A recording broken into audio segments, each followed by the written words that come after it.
back to the lift on Aspen 82. Very excited to be joined by Tom Bouman, the author of Dry Bones in the Valley and the writer-in-residence for Aspen Words. The last couple of weeks, Tom, how are you? Good to see you. Hey, thanks for having me on the show. Let's talk about the residency. How did you get involved with Aspen Words? Well, you know, I knew some people that were involved in Aspen Words. I'd done some freelance work for them, and then I had written my own book, and I got lucky with the book in some ways, and this came up as a possibility to do, and so, you know, I said, sure, you know, I'll take a month in Aspen, you know, in the summer, why not? Smart man. It's not bad. Yeah. There's a lot of different organizations that have residency programs here. I'm very curious each time, you know, talking to people who are artists in residence or writers in residence. What is your day like there? How does it work for you? Well, it varies, but typically what I do is wake up early and, you know, have breakfast, and then I'd write. I'd work and work and work until I really couldn't write or think anymore. I'd probably go out and get a little exercise, and then I'd keep working until, you know, I felt like I'd gotten a good day in. And that's, you know, for the first, you know, a few weeks of June, that's how it's been. Wow, that's awesome. Yeah. You're working on the second book in this series. The first was Dry Bones in the Valley. We're following protagonist Henry Farrell. What was the genesis of this series of books, and talk a bit about Henry Farrell and how you came to him? Sure. So, Dry Bones in the Valley is a rural police procedural mystery novel, and Henry Farrell is the hero of it. He's sort of the one policeman in a small town. He has a couple murders to solve, and his voice came to me sort of in the middle of the night, and I don't really know how or like why. All good ideas. Yeah, I guess so. You know, and I just started listening and thought, okay, well, this can turn into a novel. And I think he sort of came out of my upbringing in rural Pennsylvania, the way people talk and tell stories there. That's a lot of where he came from, I think. It's interesting you mentioned talk and telling stories. When you're writing, are you thinking in voices? Yes, absolutely. I mean, the novel's in Henry's voice, and I have to pay attention and make sure that I'm being true to that voice, and so I often read aloud, and I think, you know, if it doesn't sound right, then, you know, I'll cut it out. There can be sentences that I write, and I'll be very proud of and say, oh, that's a good sentence, you know, nice metaphor. But then when you read it out loud, it's like, oh, there's no way this character would ever say that. Yeah, exactly. Do you get a few pages in sometimes and think, oh, this is not his voice? Yeah, absolutely. I have to go back and redo this. Yeah, you got to be prepared for that, and you know, kill your darlings, as they say, and get rid of all that good work that you've done. You mentioned your upbringing in Pennsylvania influencing the book. Let's talk about a little more of your background. I know you mentioned you studied law. Is that influenced the book as well? Yes, although the first book, this Dry Bones in the Valley, was written before I ever went to law school. I just finished 2 years of law school. I got my third to go. Wow. So since I've been in law school, I've learned a lot that I wish I had known when I was writing the first book, and that I'm glad to know now. It's just a sort of basic procedural stuff. What happens when somebody's arrested for a serious crime and put into the system, and that's all stuff that I'm much more familiar with now. Why go to law school if you have a successful book, you have two more kind of in the hopper? Are you going to practice law, or did you just want to know the law? Oh no, absolutely. I'm going to practice. You know, and that's you know, it's always been an interesting profession to me, you know, I wanted that stability for my family, you know, obviously I want to do both and make time for both. But I had long been interested in the law. So. That's so cool. How's your experience been so far here in Aspen? You know, does your writing change being in a different location, being in a place like this? I don't know. It's hard for me to have that outside perspective. You know, all I know is that I'm able to produce much more writing, you know, day to day than I would be in other circumstances. And there may be something about the open space. I mean, the series is very rural series, and there's a lot of wilderness and outdoors in it. So this felt like a very natural fit for me, and I hope that it kind of feeds in to the book in some way. And let's give a little teaser of this is book 2 in this. So the sequel to Dry Bones in the Valley.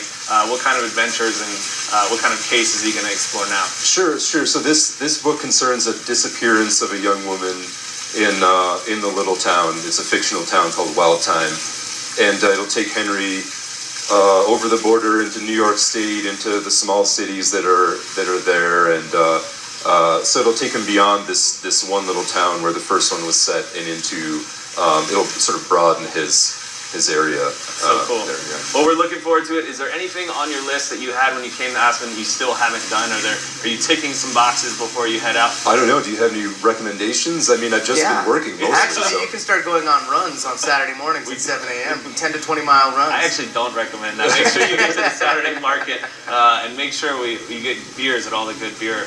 At all the good breweries here in town. So, far up. That sounds Tom, good. thank you so much. Check out drybonesinthevalley.com as well as aspenwords.org for more information. And keep up with Henry Farrell. There's another book in the series after this one.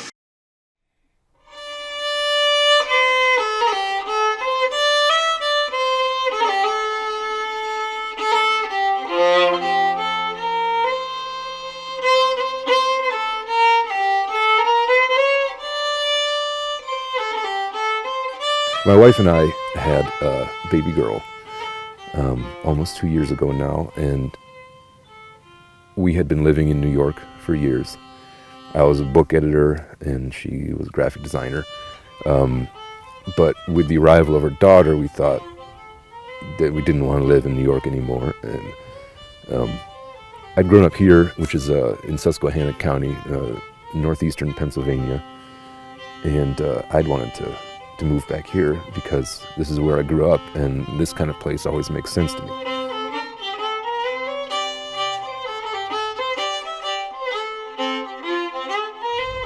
On our left here, we're about to pass a natural gas well pad. It's one of the first ones I remember appearing here in the area, and it's also one of the most visible ones. Usually you find that they're tucked away on a hilltop with trees surrounding them. I see a cardinal in there.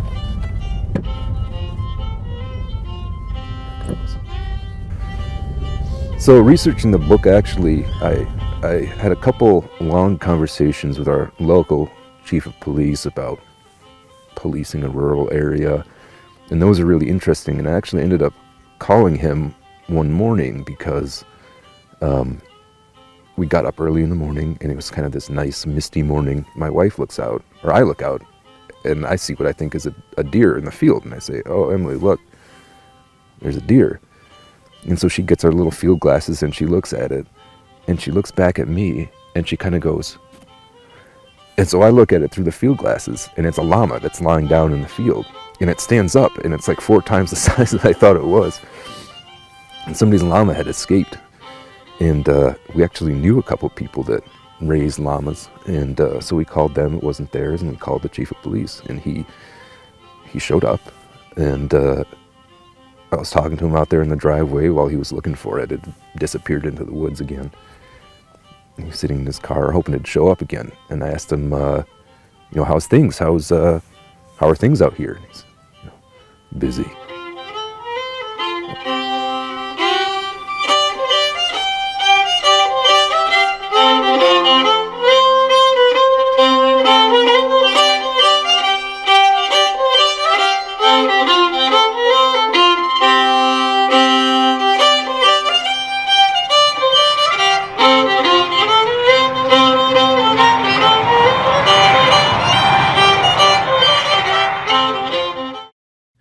Today I'm talking to Tom Bouman about his first novel, Dry Bones in the Valley. This is a really interesting book. I guess you would call it either a thriller or a detective novel. It takes place in rural Pennsylvania, an unusual setting, and has what I think of as a truly wonderful detective character. And, I know it's sort of a tradition to develop detective characters, but I loved Henry Farrell, your hero. So let's start talking. Maybe you could tell me a little bit about what inspired you to write this story. Well, sure. Thanks for the question. My love of crime fiction has gone back a long ways, and I had always sort of thought I might write one day, and then I got busy doing other things, including working in book publishing, where you don't have a ton of time to you know, have any kind of creative output of your own. But the the idea kind of came to me through the voice of Henry Farrell, and I just remember sort of lying awake early in the morning and hearing this voice come into my head, and I don't remember what the voice said, but anyway, once I'd heard it, I thought, oh, okay, like that could be who eventually became Henry Farrell, and I could write this novel if I wanted to. And you know, I've been working as a book editor and wanting to see something like this on submission and not seeing it. I mean, people were writing books like this, you know, but it just wasn't something that I was seeing, and so I just sort of thought, oh, I can kind of try to do it myself. So did you write this? Did you write this while you were working a full-time job as an editor? Yeah, largely. I woke up in the early mornings and wrote for an hour or two, and then you know, went to work and you know, rode my bike into work and did all my work, and yeah, that's how I did it. The sort of genesis of the book was hearing his voice of the character, but there was something else that I'd been worrying about, which was, you know, I'm from northeastern Pennsylvania, and during the time that I was kind of conceiving of this and writing this, the natural gas the natural gas industry was moving into the area, and fracking wells, and it was, at that time, it was sort of a very troubling possibility to me, that where I was from would be sort of changed irreparably for the worse. You know, I have family there, and so I guess that there's an element of that that's in the story. I sort of knew that this would be the detective. I knew that it would be in this area of Pennsylvania that the book was set, and I knew that there would be something to do with the Marcellus shale gas play and hydrofracking. And so I had these kind of vague shapes at first, and then it took shape fairly quickly. I found that I had to, you know, maybe I had originally thought the book would be on a much larger scale than it eventually ended up being, but the choice to kind of change lenses and to make it small was, I think, a good one in the end for me. And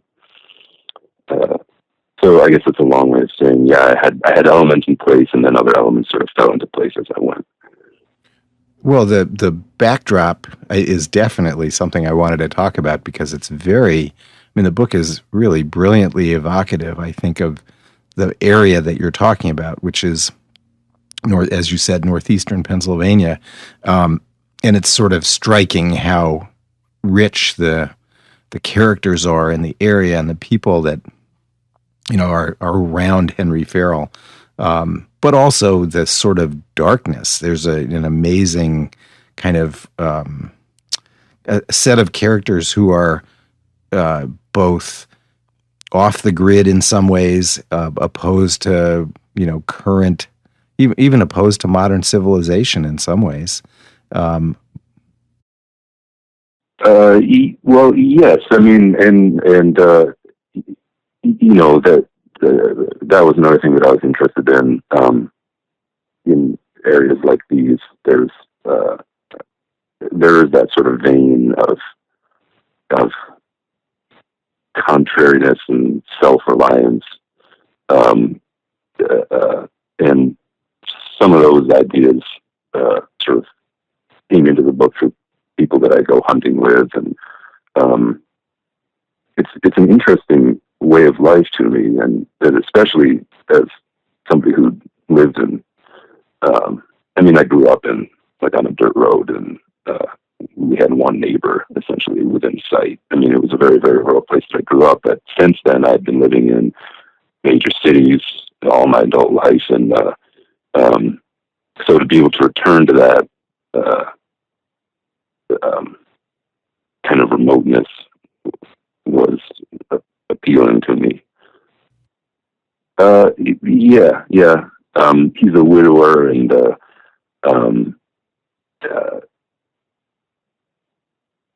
and you know,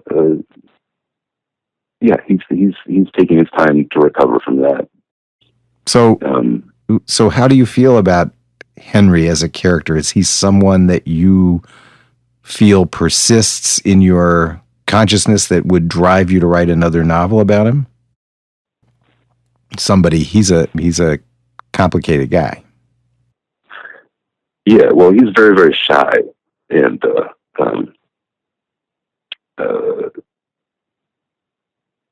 very kind of slow, I guess. And not in a bad way, not in like an unintelligent way, just slow, you know, in a non, I don't know. Well, he takes his time, right? He's methodical and careful, but you know that's he's sort of he's the kind of guy who becomes the guy who solves problems because he takes his time. Yeah, that's what I wanted. I wanted him to be really a sort of like, even as shy as he is, I wanted him to be a sort of community person, you know, somebody that belongs where he is, and you kind of get a sense of this when he's discussing like his relationship to the natural world and to sort of white-tailed deer. I mean, he's a hunter as well, so it's talking about white-tailed deer and wild turkeys and things like that. And there are moments where he's sort of feels like so attuned to that world that he like there's not a meaningful difference between him and it, and that's sort of how I want him to be there. Although being so shy, he sometimes has a hard time connecting with people, and so yeah, there's all that going